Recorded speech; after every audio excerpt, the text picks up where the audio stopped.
Good morning and welcome to this exciting day to talk about businesses all around the world. It is Business 360 and my name is Blyden Ukem.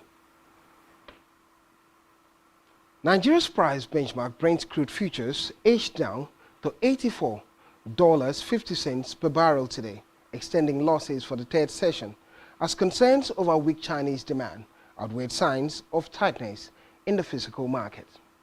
We'll be looking at the commodity market, the stock market, and the intrinsic features of the forex market. We begin with Vietnam EV maker.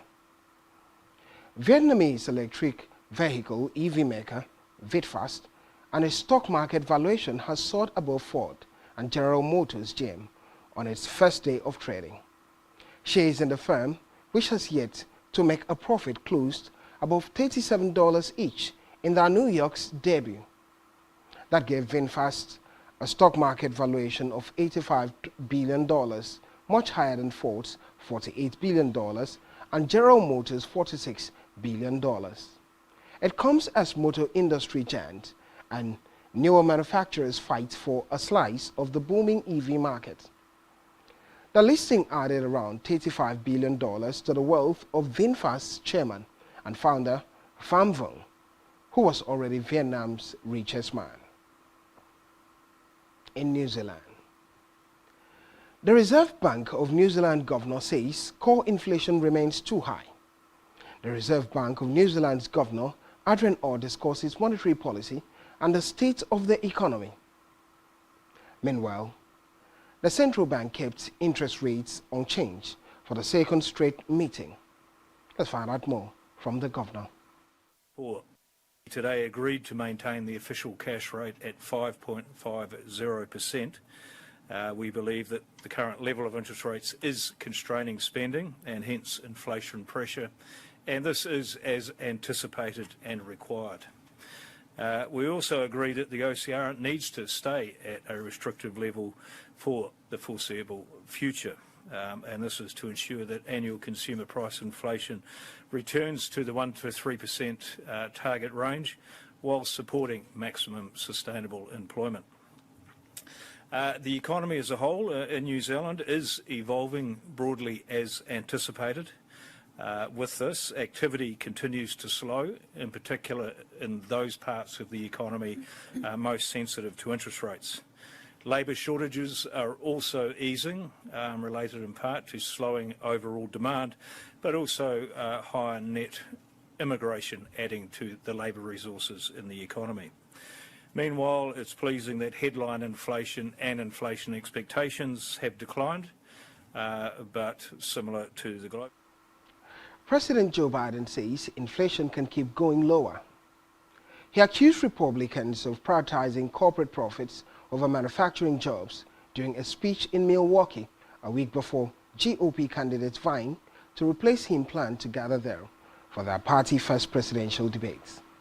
He spoke on Tuesday in remarks at the MG Team Incorporation, an incorporated production facility in Milwaukee. Let's also hear from President Joe Biden. We've recovered all the jobs lost during the pandemic. We've added millions more. People are coming off the sidelines, getting back into the workplace. Remember a while there, they were saying, well, Biden just allowing people not to work and get paid. Guess what?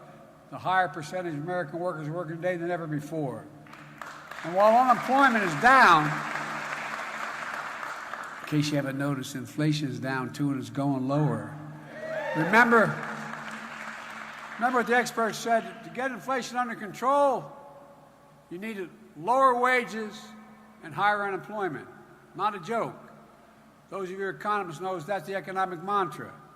To get inflation under control, fewer to deal with. That's what they say caused inflation. But I never thought the problem was too many people working or working people making too much money. And one reason we've seen inflation fall by 2/3 without losing jobs is that we're seeing corporate profits come back down to earth. You know, we have more to do with inflation now. It's just about 3% now. It's predicted to go lower than that. We're near the lowest point in over 2 years. And at the same time, we pay for low-wage workers has grown at the fastest rate in 2 decades. Wages are growing faster than inflation. Folks, that's Bidenomics. In Africa. In Tanzania, at least 15 banks have closed in the previous 5 years as for 59 in 2017 before falling to 44 in 2022 as a result of underperforming financial institutions. The dominance of the top 6 banks controlling 65.4% of deposits prompts call for stronger institution. Majors like TCB and TIB, as well as CBA, drove the creation of robust financial entities in Tanzania.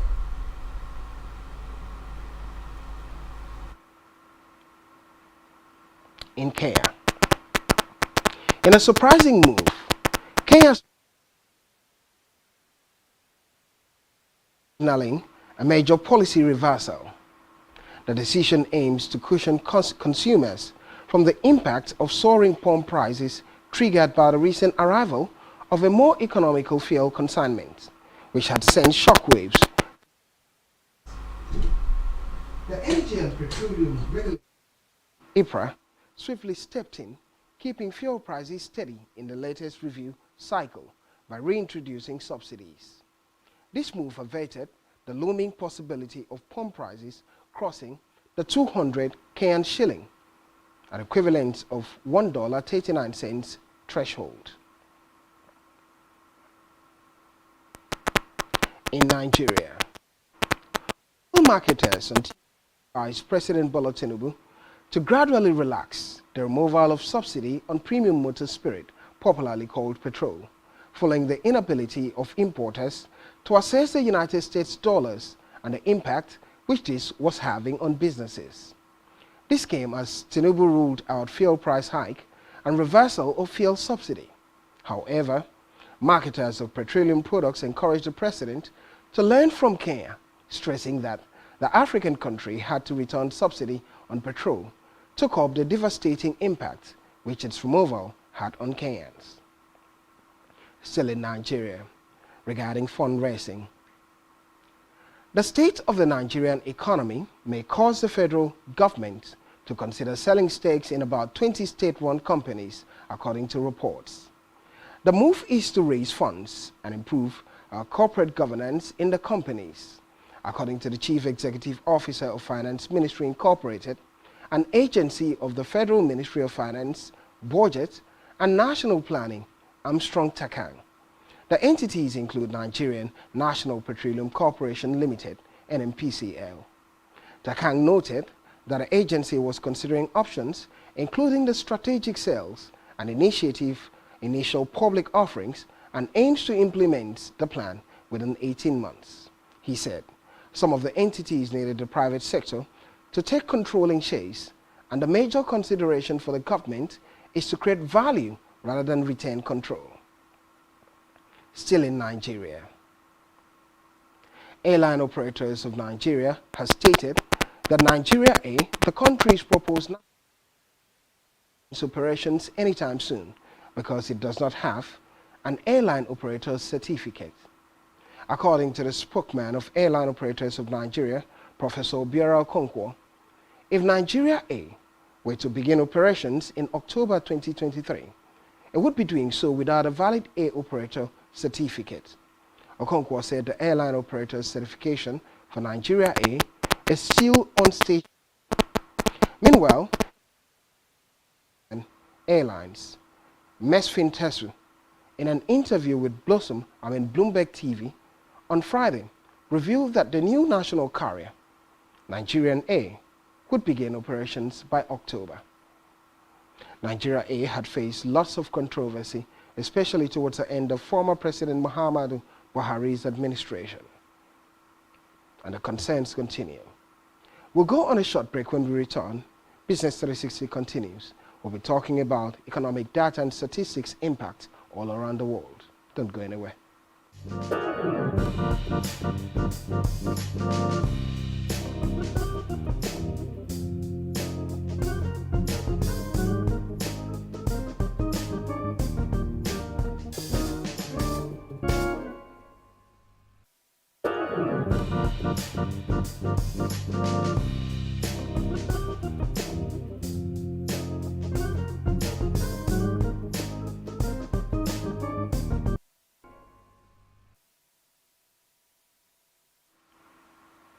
Welcome back. It is Business 360 and my name is Blyden Okem. Looking at economic statistics all around the world, beginning with UK economy. The inflation rate in the UK dropped to 6.8% in July 2023, the lowest since February 2022, from 7.9% in June, and matching market consensus as energy costs ease further. Meanwhile, the core rate stayed at 6.9%.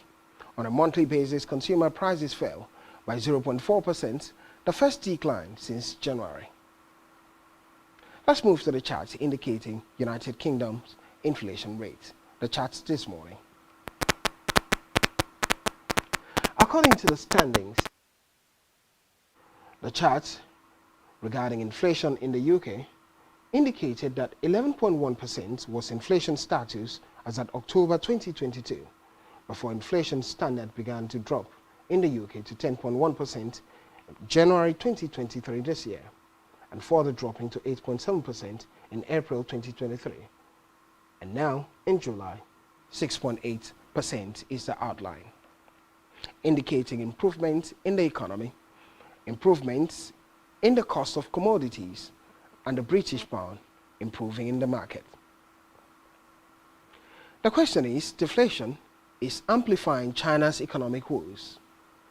From the perspective of an inflation streak in the US and Europe, China's deflationary economy might seem like a nice problem to have. The reality is from Ibra Imstein. Real estate market, we're starting to see defaults show up, and to now shadow banking, where we're starting to see defaults. What's going on? Well, to a degree, it's deflation. And you might say, well, lower prices, that's going to spur on demand for Chinese goods because that's what deflation does. But it's not necessarily so. Lower prices typically drive down business revenues. They lead to lower profits. They can have less investment in business. And they potentially mean higher unemployment. Youth in China have an unemployment rate over 21%. China can ill afford deflation. The problem is the government seems to talk the talk and doesn't walk the walk, and we are seeing absolutely nothing new in them doing anything but saying they're looking at the situation. Deflation will persist for a bit.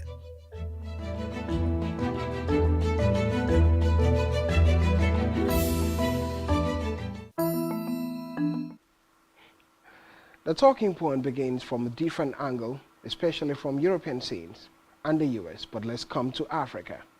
Botswana economy. The annual inflation rate in Botswana eased for the third consecutive month to 1.5% in July 2023, the lowest level since August 2020, from 4.6% in the previous month, mainly attributed to significant cost reduction in transport in May, as well as slowdown in furniture and household equipment, housing and utilities, as well as health. Food inflation also saw the smallest increase in 13 months. On a monthly basis, consumer prices fell by 0.7%, reversing a 0.2% gain in June. Now to the charts indicating Botswana's inflation rates. The charts this morning. Inflation rate in Botswana has seen continuous decline, from 14.6% dropping to 13.1% in October 2022. This year, it had fallen to 9.3% in January 2020, April 2023, and 1.5% in July, indicating improvement in the economy and the cost of commodities dropping as well, and the currency of Botswana doing well. In Nigeria, the annual inflation accelerated for the 8% in July 2023, the highest since September of 2005, compared to forecast of 23.7%. The biggest upward contribution in June came from cost of food and non-alcoholic beverages, namely oil and fats, bread and cereals, fish, potatoes, yam, and other tubers, fruits, meat, vegetable, milk, 1% hike in June, concerning from a Nigerian point of view. Let's move to the charts in the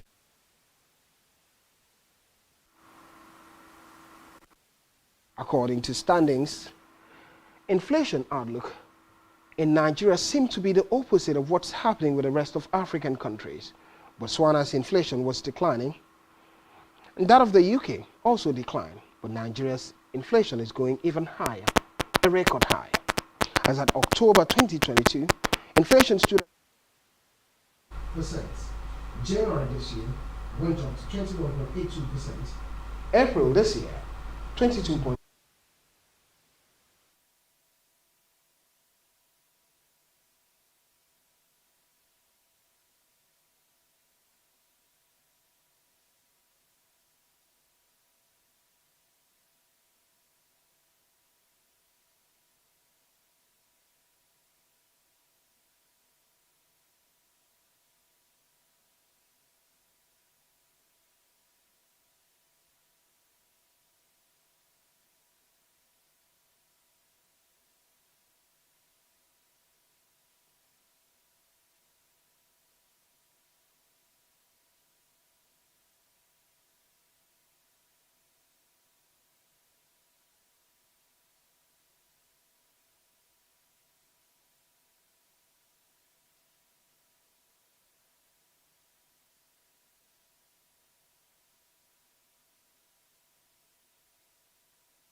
Apologies for that quick interruption. Welcome back. It is Business 360. My name is Blyden Okem. Now, to the commodity markets. We'll begin with yesterday's commodity updates as Germany electricity soars by 18.44%. Top commodity gainers were yesterday German electricity spot prices at 18.44% and natural gas UK GBP 15.13% and natural gas EU Dutch TTF 12.72%. Let's talk about the biggest losers. The biggest losers yesterday in the commodities were natural gas at negative 4.4%, palladium negative 2.88% and wheat negative 2.57%. And quickly let's move to the energy market and see what the standings are this morning for most of these commodities, and afterwards the metal market and agricultural market, the energy market. The energy market this morning has shown some declines for some of the commodities, beginning with US crude oil. US crude oil dropping 0.132 points, a negative 0.16%. $80 per barrel is the price. Brent crude, it's $84 per barrel, dropping 0.3 points, a negative 0.34% decline. Natural gas, a little here, a little there. Gasoline, same story. Heating oil, similar story.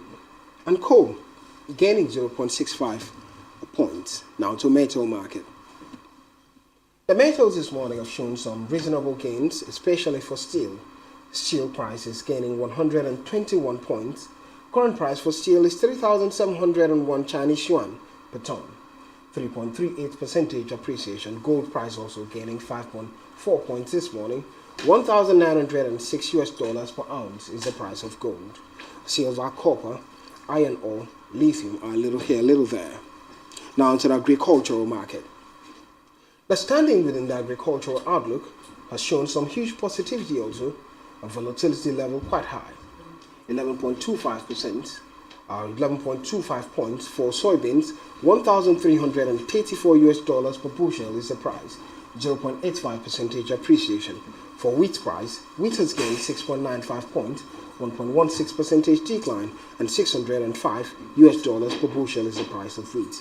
Palm oil also gaining 66 points this morning, 1.74 percentage appreciation, and 3,849 Malaysian ringgit per ton.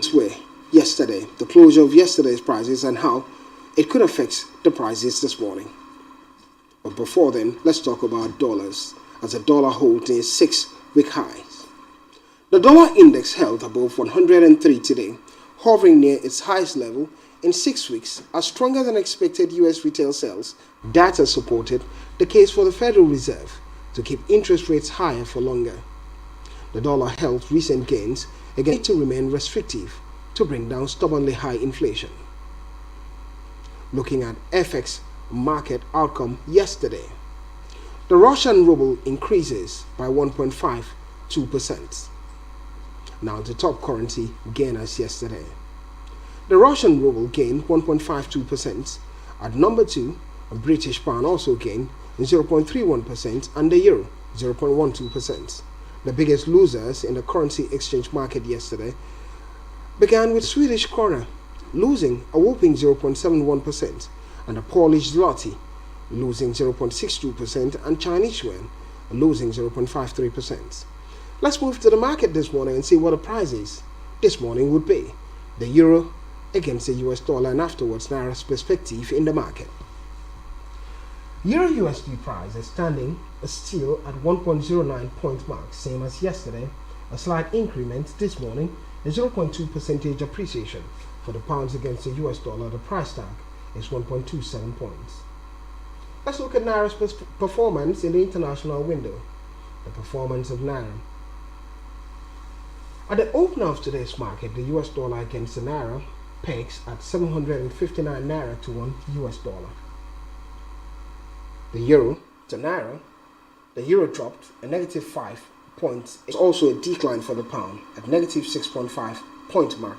Again for the Naira, 964 Naira equaling 1 pound. Let's move to the black market, the parallel market, and see the disparity within the markets. Dollar to Naira, it's 945 Naira to the dollar, the buying rate and selling rate, 935 Naira to the dollar.